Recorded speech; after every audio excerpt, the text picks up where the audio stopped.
நேற்றைய தினம் முள்ளிவாய்க்கால் பகுதியில் ஒரு படகு ஒன்று கரை ஒதுங்கப்பட்டதாக தகவல் கிடைத்தது. அந்த படகு மியன்மார் நாட்டிலிருந்து வருகை தந்ததாக கூறப்படுகின்றது. அதில் 102 மக்களுடைய அது ஒதுங்கப்பட்டிருந்தது.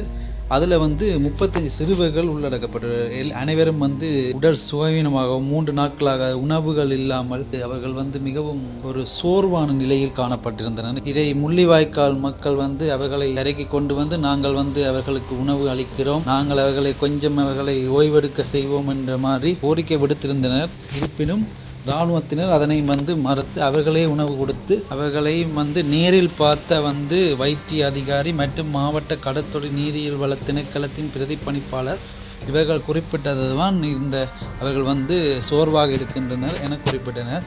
அதன் அடிப்படையில் அவர்களுக்கு சிறிய உணவுப் பொருட்கள் வழங்கப்பட்டது. அதன் பின்னர் அங்கு திருகோணமலையிலிருந்து ஒரு படகு அவர்களை அங்கு திருகோணமலைக்கு எடுத்து செல்லப்படுவதாக கூறப்பட்டுள்ளது. 20ஆம் தேதி இன்று காலை திருகோணமலை அஸ்ட்ரப் துறைமுகத்தில் அவர்கள் அழைத்து செல்லப்பட்டிருந்தனர்.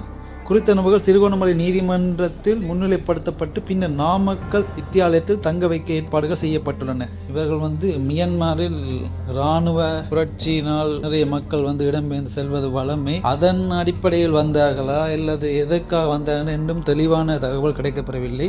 இருந்தாலும் எங்களது முள்ளிவாய்க்கால் மக்களுக்கு மிகவும் நன்றி சொல்ல வேண்டும். இந்த நேரத்தில் அவர்கள் தங்களால் முடியும், தாங்கள் உணவு கொடுக்க முடியும் என்று அந்த இடத்தில் நிறைய இளைஞர்கள், நிறைய மக்கள் குரல் கொடுத்திருந்ததை காணக்கூடியதாக இருந்தது. இராணுவத்தினர் உடனடியாக செயற்பட்டு உணவுகள் வழங்கியிருந்தனர். இவர்கள் அந்த நாட்டிலே அவங்களுக்கான பாதுகாப்பு இல்லாததாலும் அங்கே வாழ முடியாது என்றாலும் இங்கு வந்திருக்கிறார்களோ என்னவோ என்பது தெரியவில்லை இன்னும் தெளிவாக.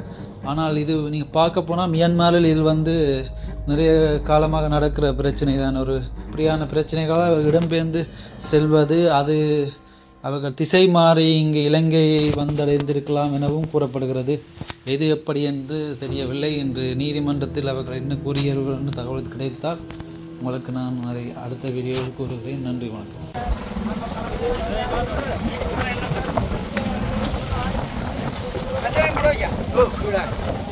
போட்டு